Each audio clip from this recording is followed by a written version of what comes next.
Señoras y señores, muy buenas tardes. Sean bienvenidas y bienvenidos al curso La teoría del delito aplicado en la función fiscal. En esta ocasión, saludamos al presidente de la Junta de Fiscales Superiores de Lima Norte, el doctor Marco Antonio Yaipen Zapata, a las y los señores fiscales superiores y adjuntos superiores, al presidente de la Junta de Fiscales Provinciales de Lima Norte, el doctor Luis Felipe Chauca Palma, al coordinador académico de Lima Norte, el doctor Dante Emel Pimentel Cruzado, a las y los señores fiscales provinciales y adjuntos provinciales, a nuestro ponente invitado y a la digna asistencia que nos acompaña el día de hoy. A continuación, tendremos las palabras de bienvenida y presentación de nuestro ponente invitado a cargo del presidente de la Junta de Fiscales Provinciales de Lima Norte, a cargo del coordinador académico del Distrito Fiscal de Lima Norte, el doctor Dante Emel Pimentel Cruzado. Señor expositor Jorge Zúñiga Escalante, señores fiscales superiores, fiscales provinciales adjuntos y personal administrativo, asistentes al curso, muy buenas tardes. Bienvenidos a esta nueva sesión del curso La teoría del delito aplicado en la función fiscal, que viene pues siendo organizado por las presidencias, tanto de las fiscalías superiores como de las fiscalías provinciales de nuestro distrito, en coordinación de la Escuela del Ministerio Público. Con las disculpas del expositor, un momento, hay muchas preguntas sobre el desarrollo del curso, vamos a aclarar así rápidamente en unos breves minutos, a efectos que tengan mayor conocimiento sobre el curso. Existen preguntas, por decir, las preguntas que siempre nos aparecen. ¿Por qué no aparezco en la plataforma de la escuela del Ministerio Público? No aparece este curso. Eso tiene una explicación por cuanto este curso, como lo hemos anunciado, lo estamos desarrollando, es Lima Norte, solamente con algún apoyo técnico de la escuela, ¿no? Pero ya con nuestros propios medios tecnológicos acá por Lima Norte. Entonces, por lo tanto, no vamos a aparecer dentro de la plataforma de la Escuela del Ministerio Público. Y eso conlleva que habrán visto que quizás el resultado, por decir, de los exámenes no sean automáticamente, ¿no? Porque justamente no contamos con los medios tecnológicos adecuados. O sea, como tampoco lo podemos programar como sería lo ideal para el examen todo un día y el participante puede estar en la hora que más considere adecuado, lo puede rendir ese examen, ¿no? Esto sí, gracias, contamos con el apoyo de Imagen, quien pone todos sus esfuerzos, toda su destreza para llevar adelante pues el curso, ¿no? Muchos participantes se preocupan por el resultado de sus notas, ¿no? Nosotros de parte de los organizadores les queremos decir que lo más importante es que sí, en efecto, rindan sus exámenes para que aparezcan registrados y para el control de la escuela, pero el objetivo de los organizadores es que ustedes participen en las sesiones sincrónicas, asimilemos los contenidos expuestos y esto pues lo llevemos a la práctica. Aquí es lo más importante, ¿no? Asimismo, en algunas circunstancias, quizás algún ponente por algún inconveniente, ustedes saben que la mayoría son magistrados o nos están pues apoyando ad honorem, entonces se les presenta alguna audiencia urgente o también por cuestiones de salud, no se pueden presentar. Entonces esa fecha lo vamos a reprogramar, pero al final del curso. ¿Para qué? Eso justamente para no alterar el calendario, ¿no? Y eso sí vamos a cumplir estrictamente todas las horas que nos exige la escuela, porque ese es nuestro compromiso con cada uno de ustedes. Entonces, con estos alcances de interés general, paso a dar la bienvenida al Distrito Fiscal de Lima Norte de manera virtual al doctor Jorge Zúñiga Escalante, quien también ha sido parte de nuestra institución. Él fue integrante del equipo de implementación del Código Procesal Penal, es docente en diferentes centros de educación, tales así como de la Academia de la Magistratura, así como también las escuelas de posgrado de la Universidad Privada del Norte, de la Universidad Ricardo Palma, entre otros, que ya David en la presentación del expositor va a desarrollar su hoja de vida. A quien pues le agradecemos al doctor Jorge Zúñiga por esa disponibilidad que apenas le invitamos, mostró esa disponibilidad de estar con nosotros, de acompañarnos, e incluso no solamente en esta sesión, sino que lo vamos a tener al doctor en 2 sesiones. Esta tarde, como todos sabemos, que nos va a tocar ese aspecto de la categoría de la antijuricidad relacionado a los actos permitidos por el ordenamiento jurídico, entre ellos, pues, el ejercicio legítimo de un derecho. Además, también lo vamos a tener el 18 de julio del presente mes con otro tema, como es la casuística sobre los delitos de omisión propio e impropio. Entonces, nuevamente, el doctor Jorge Zúñiga Escalante, bienvenido a su distrito de Lima Norte de manera virtual y adelante. Muchas gracias, David. Muchas gracias a usted, doctor. El día de hoy, 4 de julio de 2023, tenemos la ponencia Los actos permitidos por el ordenamiento jurídico, ejercicio legítimo de un derecho, a cargo del doctor Jorge Adrián Zúñiga Escalante, quien es abogado especializado en materia penal, docente de LP, Pasión por el Derecho, conferencista internacional, profesor asociado de la Academia de la Magistratura, docente a tiempo parcial en la Escuela de Posgrado de la Universidad Privada del Norte, UPN, y la Universidad Ricardo Palma. Fue integrante de la Secretaría Técnica de Implementación del nuevo Código Procesal Penal del Ministerio Público.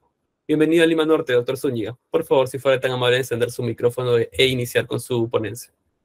Muchísimas gracias. En principio, agradecer la gentil invitación por parte de la Presidencia y la Junta de Fiscales Superiores, así como por la dirección académica representada por el doctor Dante Pimentel Cruzado, para poder participar en este curso, además felicitando la gestión que se viene realizando en el Distrito Fiscal de Lima Norte, en pro de poder fortalecer las capacidades del personal fiscal en este distrito que, en razón a la carga que este ostenta, resulta más que relevante, ¿no?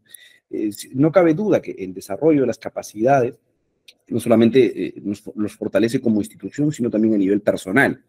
Y esperamos un poco el día de hoy abonar en ello. El tema que se nos ha asignado para poder desarrollar está vinculado con la antijuricidad, y en el marco de ello vamos a ver algunos matices que tienen que ver con la teoría del delito y cómo es que esta finalmente termina destacando. Vamos a tener especial énfasis en lo que va a ser la antijuricidad y dentro de ella en lo que es el ejercicio de regular de un derecho, ¿no? Para dicho efecto, hemos preparado algunos materiales que vamos a ir revisando en el decurso de nuestra exposición.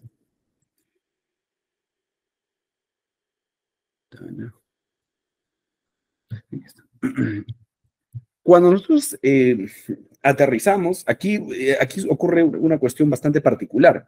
Muchas veces cuando estamos en el marco de las aulas universitarias, nosotros nos abocamos mucho a los contenidos, pero poco a la práctica. Y luego, cuando ya estamos más bien en el desarrollo de la actividad práctica, nos abocamos mucho a la práctica y muy poco a los conceptos que finalmente son los que sustraen o deberían forjar la práctica. Es más, yo soy un amplio crítico, por ejemplo, del uso abundante de la jurisprudencia.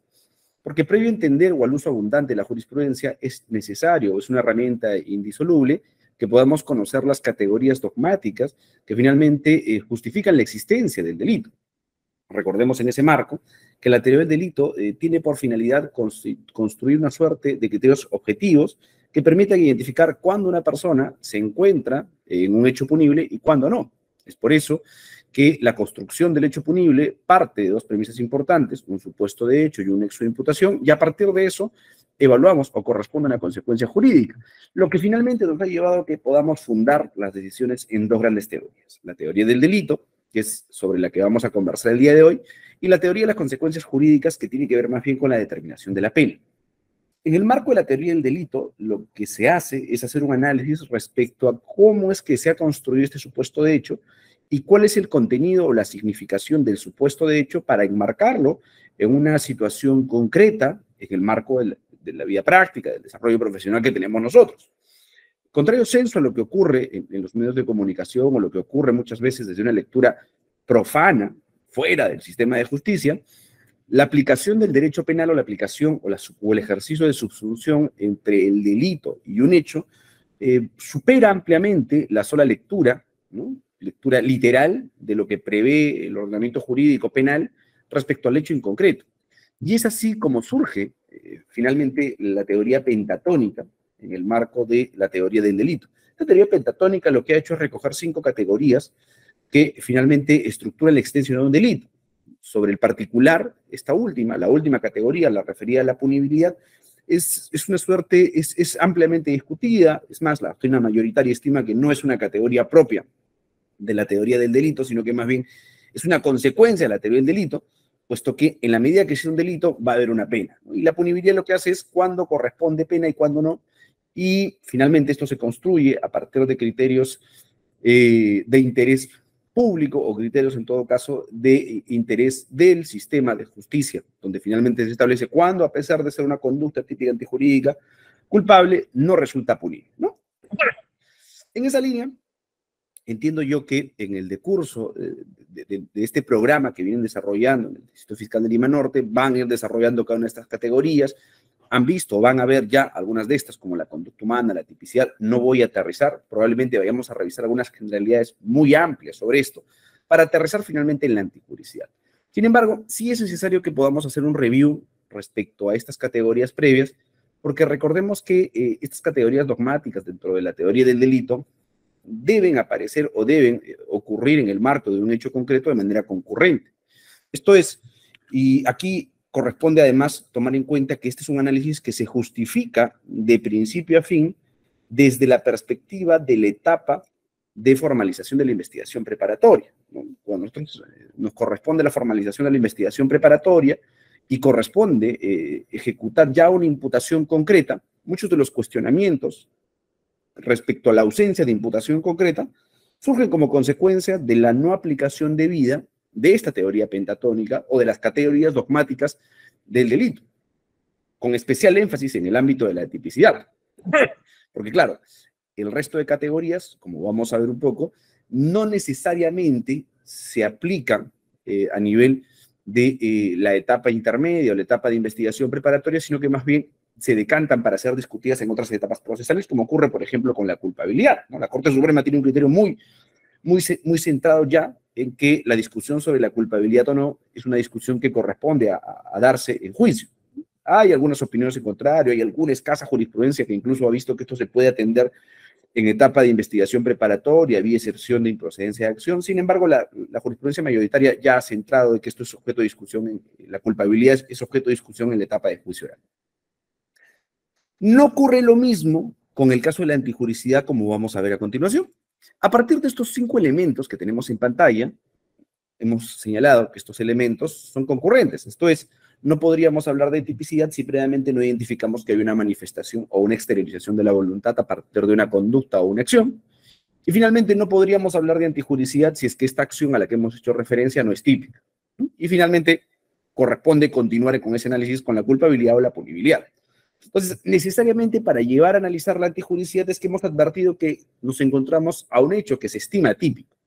Y aquí hay que tener especial cuidado porque cuando hablamos de la tipicidad es importante aterrizar tanto en los elementos del tipo objetivo como el tipo subjetivo. Ya tendremos oportunidad, como bien lo ha indicado el doctor Dante Pimentel, a hablar sobre los delitos de omisión impropia que tienen algunas particularidades, pero es importante hacer un análisis adecuado respecto a la tipicidad, ¿no es cierto?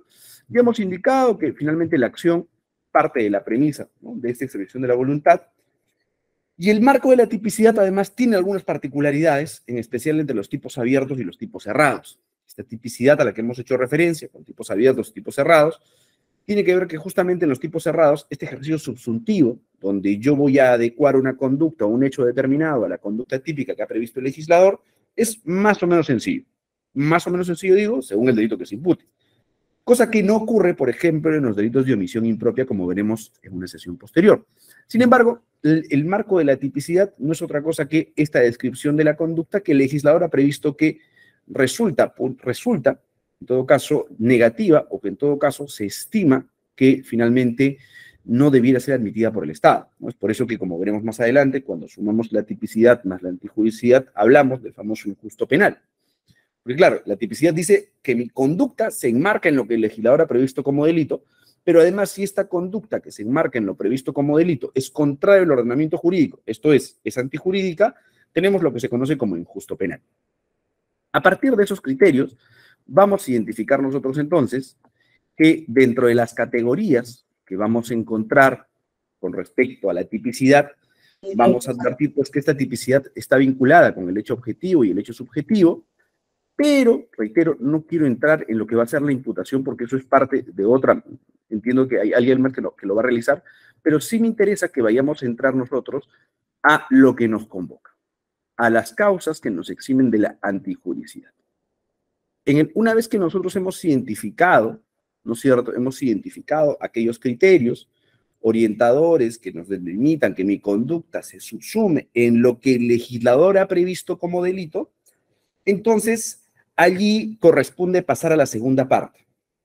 El legislador, para una suerte de facilitar esta situación, ha creado elementos objetivos. Estos elementos objetivos es lo que corresponde en análisis de tipicidad objetiva y subjetiva. Es más, tratando un poco de aterrizar y avanzando un poco al finalismo, hemos llegado a hacer referencia a lo que se conoce la teoría de la imputación objetiva. Todo esto en el marco todavía de la tipicidad, dando una carga valorativa para saber si hay supuestos de incremento de riesgo y las categorías que contiene a su vez la imputación objetiva. Y una vez que hemos determinado si, en efecto, en el presente caso, los hechos que son objeto de imputación son típicos, corresponde entrar recién a analizar si esta tipicidad además resulta contraria o no al ordenamiento jurídico. Esta imputación, si resulta contraria o no al ordenamiento jurídico, tiene algunas particularidades. Lo que hace es identificar que un hecho, a pesar de ser típico, es conforme a derecho. Porque claro, como se puede corregir del propio término antijurídico, se estima que esto es contrario al ordenamiento jurídico y se pretendería que todo delito sea contrario al ordenamiento jurídico. Es por ello incluso que la evolución de la teoría del delito en el camino del tiempo ha contemplado en más de una ocasión que dentro de la tipicidad se asumía la categoría de la antijuricidad en algún momento de la historia, porque se presumía pues que el catálogo se presume que necesariamente es antijurídico. Sin embargo, se advirtió que hay supuestos donde a pesar de que la conducta se subsume en el tipo, resulta más bien conforme al ordenamiento jurídico. ¿Eso qué involucra? Involucra que todas aquellas categorías que están vinculadas con la antijuricidad, lo que van a hacer es excluirla, convirtiendo una conducta que si bien es típica, en una conducta permitida. Por ejemplo, un caso común, y en el que vamos a ver durante lo que nos queda de la sesión del día de hoy, tiene que ver con tanto el ejercicio de la legítima defensa, como el que veremos hoy respecto al ejercicio regular de un derecho, en el caso de los miembros de la Policía y Fuerzas Armadas, bajo el uso regular de la fuerza, donde vamos a advertir que en ambos supuestos, el agente, por ejemplo, supongamos en un supuesto de legítima defensa, donde se atente contra la vida de un tercero, vamos a encontrar que el agente va a subsumirse en el supuesto del tipo de homicidio simple del artículo 106, que entre otras cosas dice el que mata a otro. Y por supuesto, hacemos un análisis de tipicidad, un análisis subjuntivo, y entendemos, oye, ¿el policía quería matarlo? Sí. ¿Lo mató? Sí.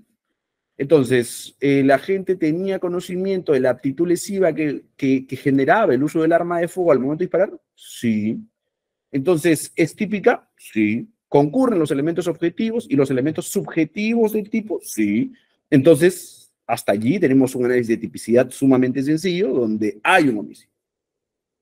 Sin embargo, allí no se agota bajo las categorías dogmáticas de lo que es el delito, sino que además corresponde entrar a analizar si es que esa conducta, además de ser típica, es contraria o no al ordenamiento jurídico.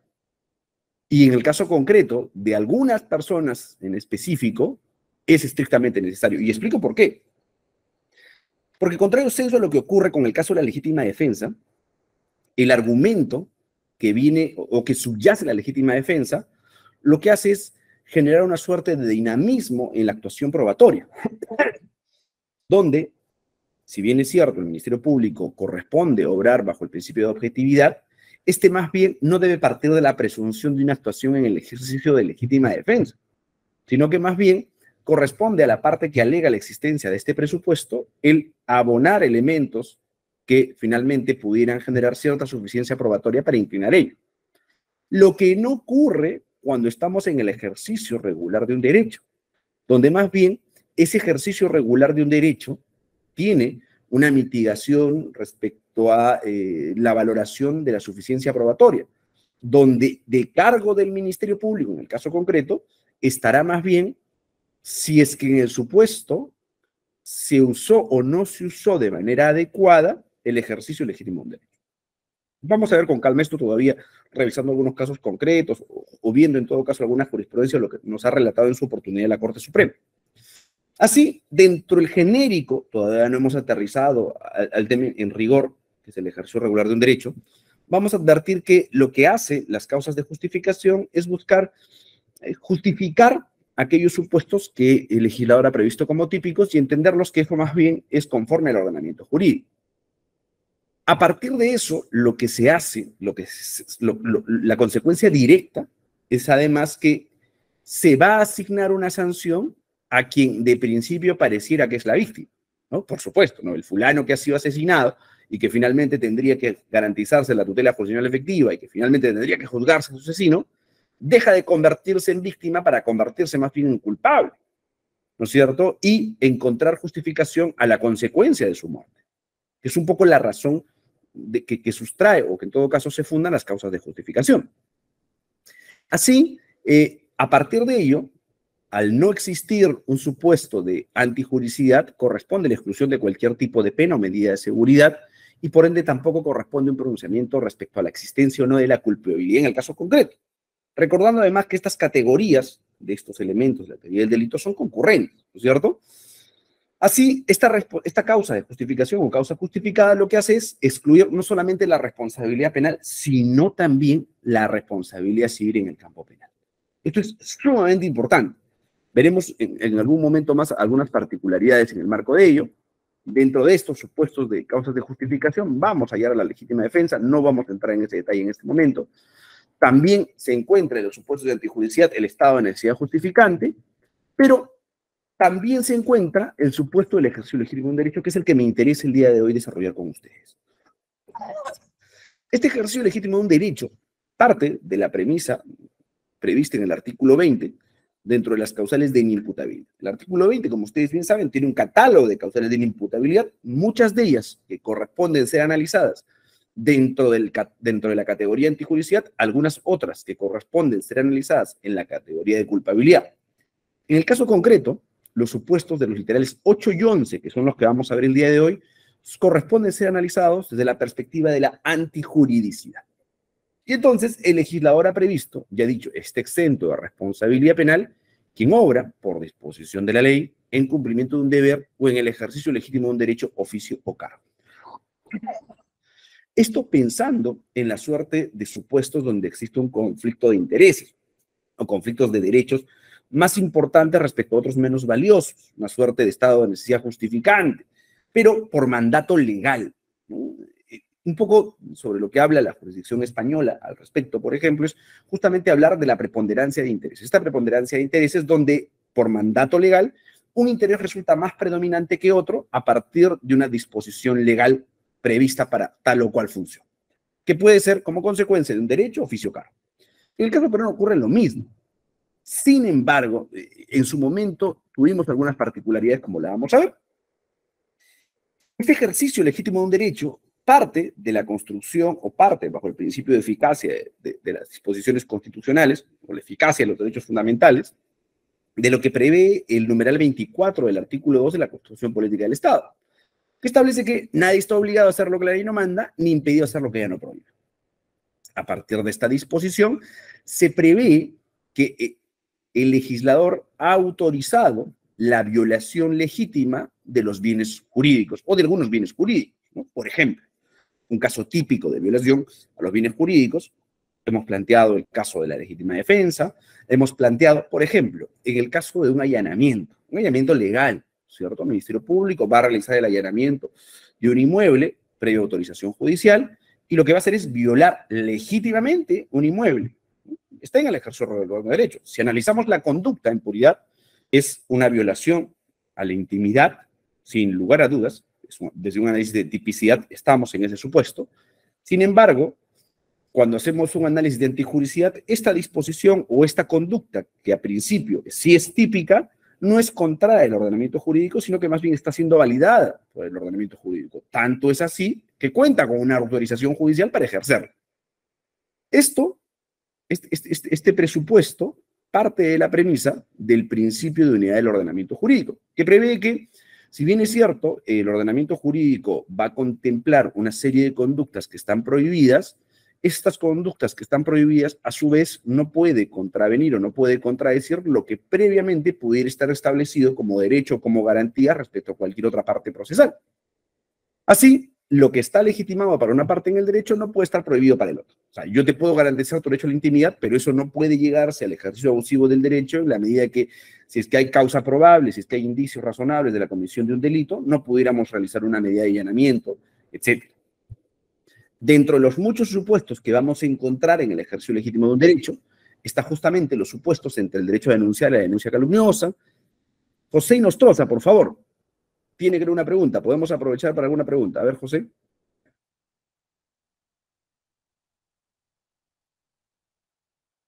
Doctor, si me permite la sugerencia, agradecería que las Genial. preguntas sean respondidas luego de su exposición, por favor. Correcto, perfecto, estupendo, no hay problema. Está bien, las dejamos al final. En ese contexto, nosotros vamos a advertir que este principio de unidad del ordenamiento, dentro de los múltiples supuestos que vamos a revisar, vamos a encontrar entonces, por un lado, el derecho a denunciar y la denuncia calumniosa, donde hay una línea muy delgada. Es cierto, yo puedo denunciar a cualquier persona, sí, el Estado me habilita, por supuesto. Sin embargo, hay un límite, ¿no es cierto? Es que yo no denuncie hechos que son falsos o que sean falsos. O el derecho a la corrección moderada al menor. O sea, es cierto que yo no puedo ejercer violencia contra mis menores hijos, sin embargo, sí tengo el derecho legítimo para poder corregirlos. Hay alguna jurisprudencia, por ejemplo, en que en lesiones contra integrantes del grupo familiar es una distinción bastante interesante entre lo que constituye violencia psicológica y lo que finalmente es una diferencia o puede ser la discrepancia de opiniones que pueden darse en el seno de una relación intrafamiliar. Lo propio ocurre en los supuestos de las lesiones contra el honor versus el derecho a la información. Y así podríamos hacer un amplio catálogo del ejercicio legítimo de un derecho. Sin embargo, en el marco de la práctica fiscal, vamos a encontrar alguna recurrencia para algunos supuestos específicos, ¿no es cierto? Y un dato interesante es el que recoge el Acuerdo Plenario 1/2009. Este acuerdo plenario lo que va a relatar o lo que va a tratar un poco de recoger, entre otras cosas, es el tratamiento respecto a las conductas que materialicen las rondas campesinas. Y entonces comienza a explicar este acuerdo plenario, entre otras razones, por qué, en qué supuestos, por ejemplo, no podría imputarse definitivamente una suerte de banda, organización criminal, por la propia estructura que tiene una ronda campesina. Sin embargo, va decantando en qué supuestos podríamos encontrar alguna posible imputación delictiva en el actuar de las rondas campesinas y cómo es que estas, en principio, por ejemplo, los supuestos de organización criminal, porque uno podría decir, oye, por ejemplo, las rondas campesinas, entre otras cosas, como tratan de proteger la moralidad de un conjunto de personas que pertenecen o tienen sentido de pertenencia bajo determinados parámetros comunes, ¿no?, a una zona determinada, a un espacio determinado y además tienen un reconocimiento legítimo, legal, constitucional. Entonces, a su vez, podríamos pensar que es una suerte de organización, ¿no es cierto?, que tiene más de 3 personas, que está destinada a cometer algunos delitos porque finalmente lesionan a personas, terminan privando de libertad a otras. Podría en algún momento pensarse que existe una suerte de organización criminal y así lo plantea además este Acuerdo Plenario 1/2009. Sin embargo, este Acuerdo Plenario 1/2009 explica justamente cómo hacer la distinción entre uno y otro, pero en específico cómo entender el elemento central de las rondas campesinas. Y dice, a priori podemos deslegitimar desde un análisis de tipicidad la subsunción respecto a cualquier tipo de organización o hechos que realice una ronda campesina como organización con respecto al delito de organización criminal y banda.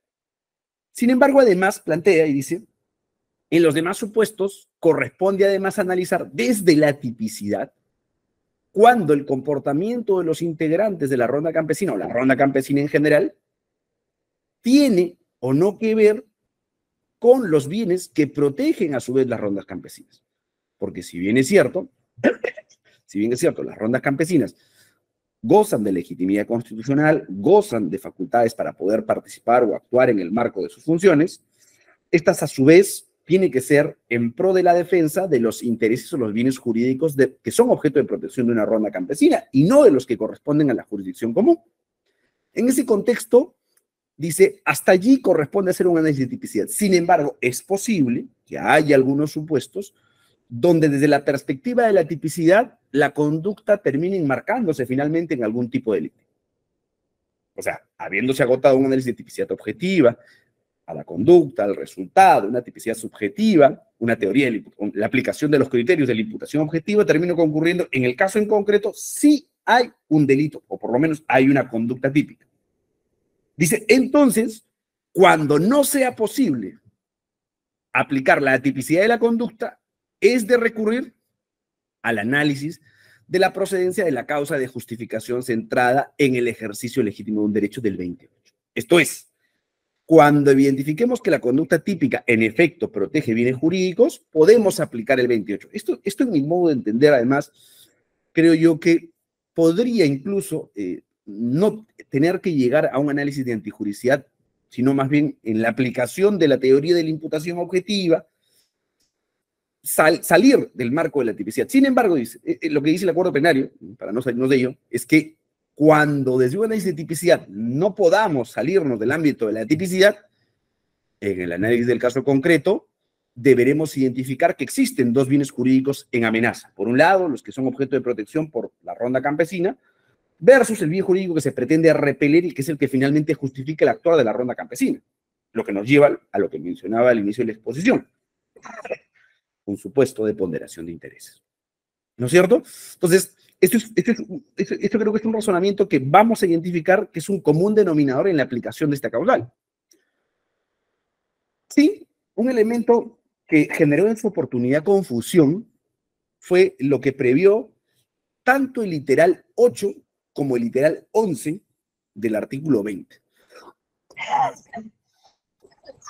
Este literal 8 y literal 11 del artículo, este literal 8 y literal 11 del artículo 20 del Código Penal, tiene algunas particularidades, y entre otras particularidades, por ejemplo, lo que hace es, a priori, se dio en un contexto bastante particular y que, a mi modo de ver especialmente, se parece mucho al que nos encontramos en este momento, en el que se denunciaba, es más, si ustedes recuerdan un poco el contexto, estaba de por medio el caso del suboficial Miranda, un caso de un efectivo policial, que en el marco de una persecución, a partir de una denuncia de una ciudadana, decide perseguir a un presunto ladrón y sin medir o sin advertir que el presunto ladrón al que perseguía no ostentaba ningún arma, le dispara por la espalda y esto genera la muerte de esta persona. Y claro, y esto justificó que el Ministerio Público le incoe una prisión preventiva y se hable de un homicidio simple, es más, se denunciaba un homicidio calificado desde la perspectiva de que es un funcionario público, etc. Datos más, datos menos. Ese es un poco el contexto en el que se modifica la incorporación o se genera la incorporación del literal 11 del artículo 20. Este literal 11 no es otra cosa que un supuesto del literal 8 aplicado en concreto a los supuestos de las Fuerzas Armadas y Policiales. Mientras que el 8 nos dice, el que obra por disposición de la ley y en cumplimiento de un deber o un ejercicio legítimo de un derecho, oficio cargo, el literal 11 nos dice, el personal de las Fuerzas Armadas y de la Policía Nacional del Perú, que en el cumplimiento de su función constitucional y en uso de sus armas u otro medio de defensa o en forma reglamentaria, cause lesiones o muerte. Esto a su vez, reitero, fue zanjado por el Acuerdo Plenario 5-2019, y este Acuerdo Plenario 5-2019, dentro de los primeros fundamentos de análisis de este literal 11, termina reculando que bien podría enmarcarse el supuesto literal 11 en el supuesto literal 8, porque se asume que cuando los miembros de las Fuerzas Armadas y la Policía Nacional van a realizar el cumplimiento de su función constitucional, esta se encuentra relacionada directamente con el uso de la fuerza. Ese relacionamiento con el uso de la fuerza, en la medida que sea aplicada conforme a la ley, por disposición de la ley, no es otro supuesto más que el del literal 8. Así, entre otras cosas que trajo esta modificación, era la particularidad que se planteaba que en los supuestos del literal 11 no resultaba pasible la formulación de requerimientos de prisión preventiva. Sin embargo, lo que hace este acuerdo plenario, adecuadamente, desde mi modo de ver, es plantear que no podría condicionarse de manera legal el requerimiento o no de prisión preventiva en un caso determinado, siendo esta competencia exclusiva del Ministerio Público, según cada caso concreto, y finalmente del juez el autorizarlo o no. Así, este Acuerdo Plenario 5-2019, entre otras cosas, lo que hace es establecer un poco lo que ya veníamos reseñando, la importancia de la ponderación de intereses o de derechos cuando se está en el marco del ejercicio legítimo de un derecho. Cuando estando en un supuesto de una conducta típica, nos encontramos frente a un supuesto que el Estado, vía legal, ha autorizado la vulneración de un derecho determinado. Pero lo que va a decir este acuerdo plenario, ya en el caso concreto de los miembros de la policía y Fuerzas Armadas, reitero, por eso me parece que es un escenario vital en este momento en el que hay una amplia crítica respecto a la participación del Ministerio Público y su relacionamiento con las fuerzas policiales en determinados supuestos, es importante analizar la función policial desde la perspectiva del Acuerdo Plenario 5/2019, que, entre otras cosas, primero recoge la autonomía que ostenta el Ministerio Público, primero para la determinación si corresponde o no la formalización de la investigación preparatoria.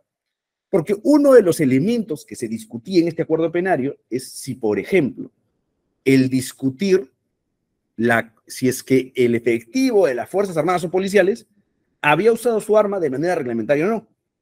Entonces se planteaba como si fuera un requerimiento previo, como si fuera una cuestión previa a la formalización de la investigación preparatoria, el analizar si el efectivo policial había usado o no un requerimiento previo. Es más, había algunas corrientes en ese momento que postulaban que era la Policía Nacional la que previamente tendría que haber evidenciado esta situación. Sin embargo, reitero, el acuerdo plenario zanjó esta situación y señaló, entre líneas, o mejor dicho, de manera determinante, que el Ministerio Público goza con la autonomía suficiente para establecer en qué supuestos corresponde la formalización o no de la investigación preparatoria y en qué supuestos o no corresponde solicitar un requerimiento de prisión preventiva en el caso que incluso se invoque la aplicación del literal 11 del artículo 20. Además, señaló que para poder hablar de la aplicación del literal 11, pero que además creo yo resulta fácilmente aplicable al literal 8, es que cuando se hable del uso de la violencia, esta debe ser la menor posible para la finalidad pretendida, lo que involucra, en principio, utilizar el medio menos peligroso, que pueda a su vez ser el menos lesivo. Entonces, este es un dato, creo yo, o un criterio determinante para saber en qué supuestos nos encontramos frente al ejercicio legítimo de un derecho y en qué supuestos no. En especial, porque reitero, en el marco de la práctica fiscal, la gran mayoría de supuestos de la aplicación del literal 8 van a estar más bien relacionados con el literal 11 y van a ser muy pocos los que se van a aplicar en el literal 8. Un caso concurrente, por ejemplo, respecto al literal 8, tiene que ver con las denuncias típicas de abuso de autoridad que se formulan contra autoridades locales, por ejemplo, quienes como consecuencia del ejercicio regular de sus funciones y en el marco de la actividad de fiscalización de un municipio determinado, por ejemplo, decide cerrar un local. O sea, el alcalde del sitio X decide cerrar un local por insalubre, porque no tiene licencia, porque no tiene certificado de seguridad, etcétera, y finalmente el titular del derecho, esto es del local, dice, oye, esto está ejerciendo abuso de autoridad porque finalmente no ha cumplido con notificarme en el plazo debido, no me ha requerido previamente, lo que fuera, ¿no? Finalmente, incluso en el supuesto que hubiera alguna suerte de infracción en el marco del procedimiento y bajo el principio de fragmentariedad de mínima intervención del derecho penal, esto no sería pasible de ser atendido desde el derecho penal, sino que más bien correspondería que vía administrativa, vía contencioso administrativa, se discuta la eficacia o no del dicho acto administrativo, saliendo, sin lugar a dudas, desde una perspectiva de antijuricidad respecto al hecho de abuso de autoridad. Así, como dato que seguramente todos conocemos, es justamente que se construye esta estructura de los niveles del uso de la fuerza y cómo estos niveles del uso de la fuerza me van a ayudar en el ámbito de la práctica fiscal cuando me encuentro en el uso debido o no de la fuerza, ¿no? En la medida que yo tengo un mayor nivel de resistencia, y este nivel de resistencia tiene que estar documentado. ¿Dónde va a estar documentado ese nivel de resistencia? En el acta de intervención, en otro tipo de evidencias. Hoy por hoy ayudan de sobremanera las cámaras de vigilancia que existen en casi todo el país, no necesariamente estatales, sino también privadas. Recordemos que hay una ley que habilita la utilización de las cámaras privadas. Entonces, ese tipo de elementos van a justificar que frente a la pretendida aplicación de los supuestos del literal 8 o del literal 11, tengamos necesariamente que identificar previamente cuál fue la conducta de la presunta víctima. Esto es, el supuesto ladrón abatido, la supuesta persona que denuncia el abuso. En la medida que podamos, a nivel de indicios, construir el nivel de resistencia, podemos recién analizar, a partir del caso en concreto, el nivel de uso de la fuerza que correspondía, entendiendo que tendrá que verse el tipo de armamento que se utiliza, el tipo de incidencia o el tipo de violencia que hay de por medio, etc. y a partir de eso saber si nos encontramos en un supuesto de estos o no. Así, por ejemplo, un caso particular, y sobre ello creo que abona un poco en lo que venimos redondando, es el recurso de nulidad 3096-2015 PUNO. En este recurso de nulidad, entre otras cosas, lo que se va a recoger es justamente un caso en el que es el marco de una protesta, en las que además, por cierto, hay cierta recurrencia a la comisión de este tipo de delitos por diversos factores. Yo es más, yo estimo que no hay cuestiones de naturaleza dolosa. Es más, yo creo que hay amplios elementos para hablar de la figura del error de tipo en el marco de una de tipicidad, pero no voy a entrar en detalle. Pero aquí en el caso en concreto se planteaba que un efectivo policial que formaba parte de un contingente policial que estaba tratando de controlar un conjunto de personas en el marco de una protesta, había usado uso de su esta arma para lanzar proyectiles o lanzar gases lacrimógenos, y como consecuencia de haber lanzado, de tener un lanzagranadas, esta granada había caído en la cabeza de una de las personas que protestaban y había generado la muerte.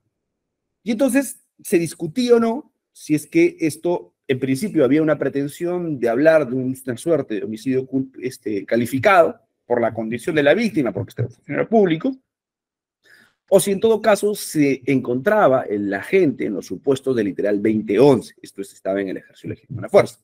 Y entonces lo que dice en esa oportunidad la Corte Suprema es, un poco redundando en lo que ya hemos venido revisando previamente, es que respecto a este eximente del cumplimiento de un deber, se tiene que entender que si bien el ordenamiento jurídico autoriza de manera excepcional la afectación de bienes jurídicos a partir de la conducta de terceros, esta obedece en razón a la existencia de un interés jurídico predominante. Ponderación de intereses, ¿no es cierto? El bien jurídico que es objeto de tutela es más valioso que el bien jurídico al que voy a afectar. En este caso, tendríamos que hablar el bien jurídico vida, el bien jurídico protección de los intereses públicos debería ser más valioso que la vida del ciudadano que murió. Así entiende la Corte Suprema y dice la finalidad del deber y la necesidad de realizar el acto típico. Esto es matar, cuando hablamos del acto típico, estamos hablando del previsto en el caso concreto, en el artículo 106, y cómo es que este matar se puede convertir en el cumplimiento de un deber en un caso concreto. ¿Cómo sé si es que el matar en un caso concreto se convierte en una cuestión autorizada por el derecho a partir de la aplicación, en el caso concreto, del uso regular de la fuerza? A partir de saber si en efecto es un deber o no es un deber. Para poder materializar este deber, entonces lo que corresponde analizar, oye, ¿cuál es el deber? En el caso concreto de los miembros de las Fuerzas Armadas y Policiales, ese deber se materializa a partir del uso adecuado de la fuerza. A partir de ese uso adecuado de la fuerza, corresponde más bien de la otra parte evidenciar que se encontraba en una situación que justificaba ese uso de la fuerza. Esto es, en el caso concreto, correspondía que el agente tuviera que demostrar que en la situación en la que se encontraba este escopetero, esta persona que tenía esta escopeta lanzagases, con el conjunto de policías que lo acompañaban, se encontraba en una situación tal que justificaba atentar contra la vida de terceros. Ahora, si bien es cierto, en esta sentencia se estimó confirmar la condena contra el efectivo policial por el delito de homicidio simple, yo estimaría más bien que sería fácilmente no aplicar, en el caso concreto, una suerte de antijuricidad o la aplicación de un criterio de antijuricidad, sino más bien apuntar a un supuesto de delito culposo a partir de un supuesto de error de tipo, donde asume que está en una de las causas de justificación, pero de manera a partir de un error que fuera vencido, ¿no? Tiene efectos particulares en la aplicación de la pena. Sin embargo, para no salirnos de lo que nos interesa el día de hoy y ya un poco acercándonos al final de la exposición, cuando hablamos del ejercicio irregular de un derecho, lo primero que corresponde identificar es cuál es ese derecho que se está ejerciendo y cómo es que el ejercicio de ese derecho resulta, bajo una ponderación de intereses, más valioso que el derecho que se está afectando en el caso concreto. No basta con la aplicación textual, o en todo caso, la subsunción textual entre lo que el derecho regula como funciones específicas de este y el funcionario. Porque claro, en el caso concreto se planteaba más o menos eso. El artículo 20 literalmente dice, aquel que, policía o Fuerzas Armadas, que haga uso de la fuerza de manera legítima, de manera constitucional, entonces está exento de responsabilidad penal. Y entonces yo soy policía, yo soy Fuerzas Armadas, ejerzo un disparo, mato a una persona, y entonces, facultad legítima. No.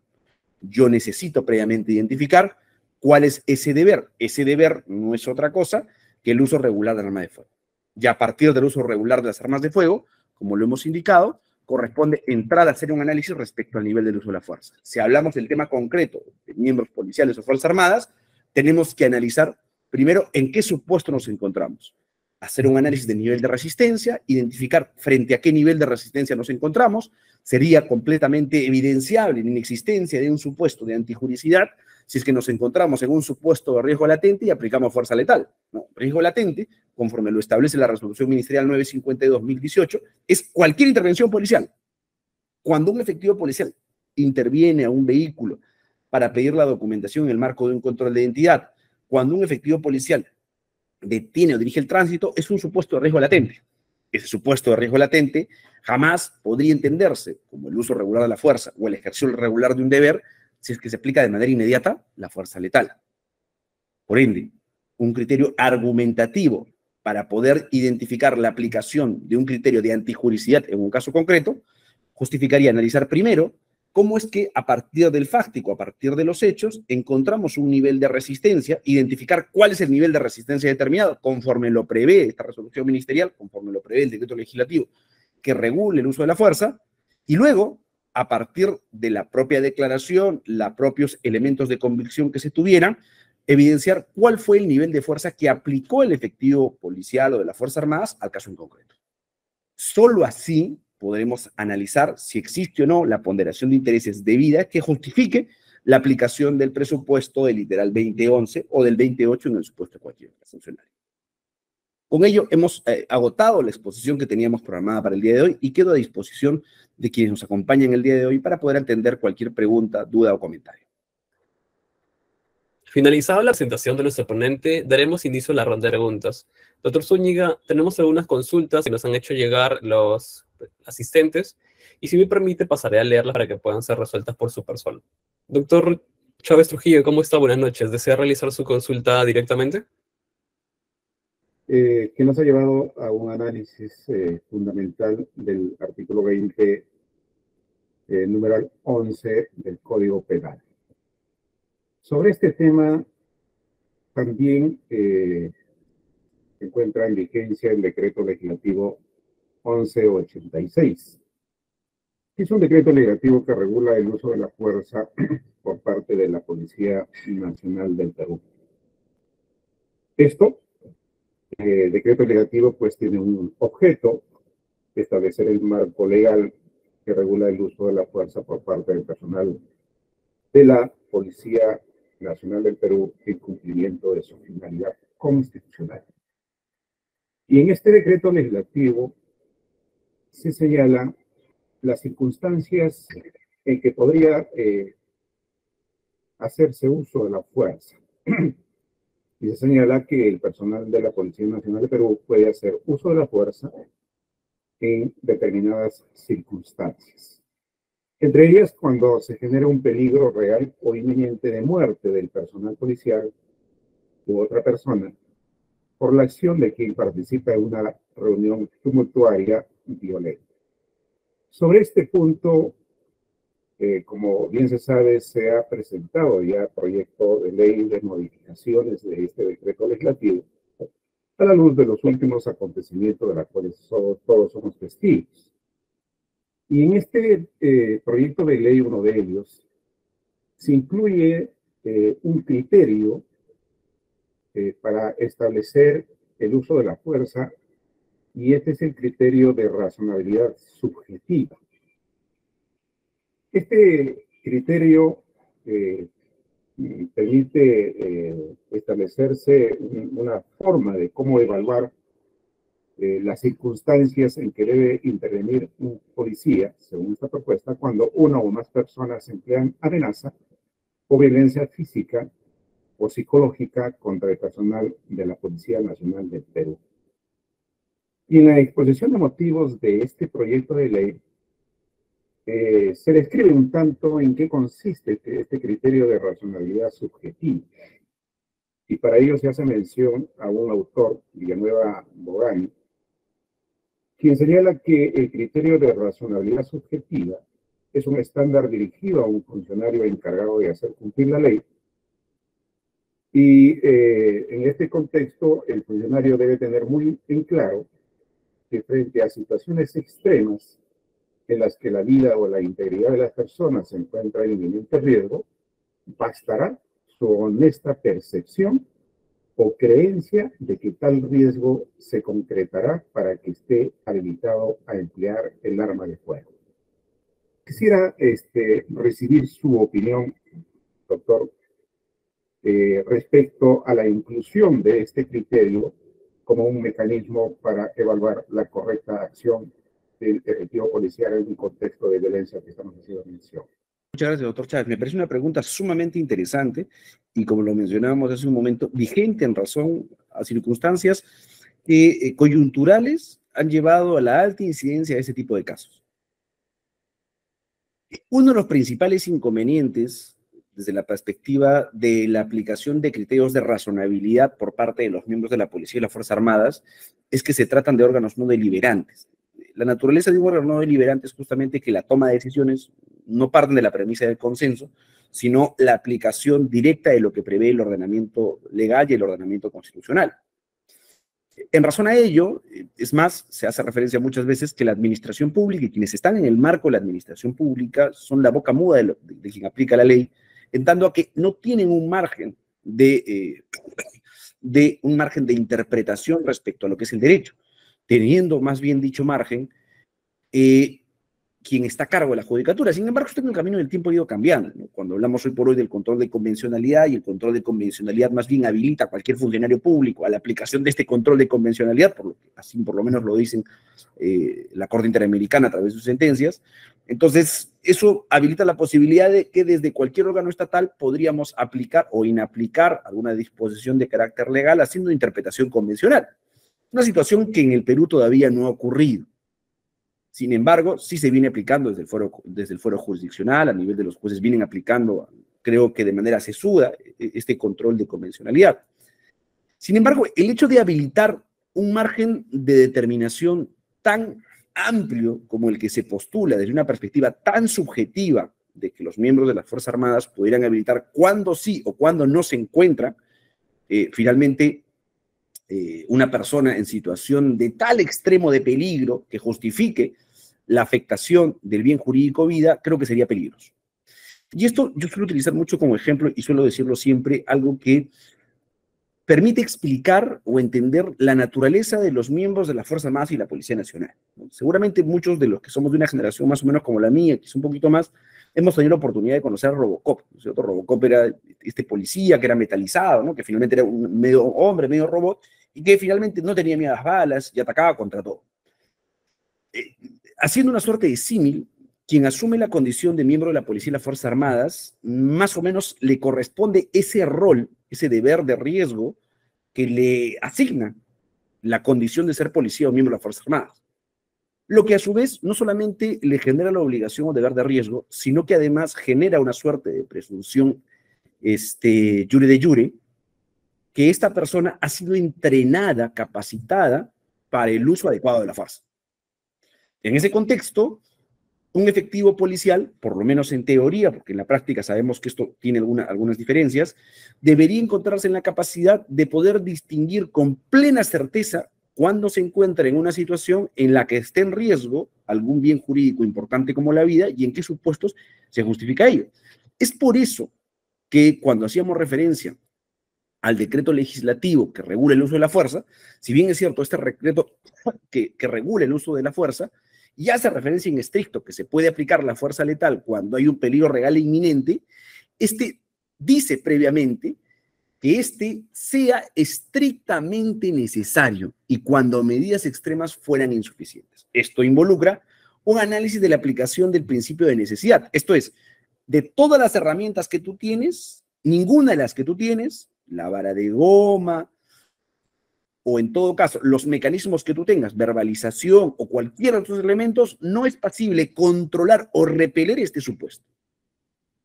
Regulando además el acuerdo plenario la inexistencia de la famosa ley de fuga que habilita finalmente atentar contra alguna persona que ha atentado contra un bien jurídico pero que se encuentra en fuga. Entonces yo sí creo que es seriamente peligroso el habilitar interpretaciones subjetivas a cualquier funcionario que pudiera tener la habilitación a atentar contra un bien jurídico tan importante como la vida.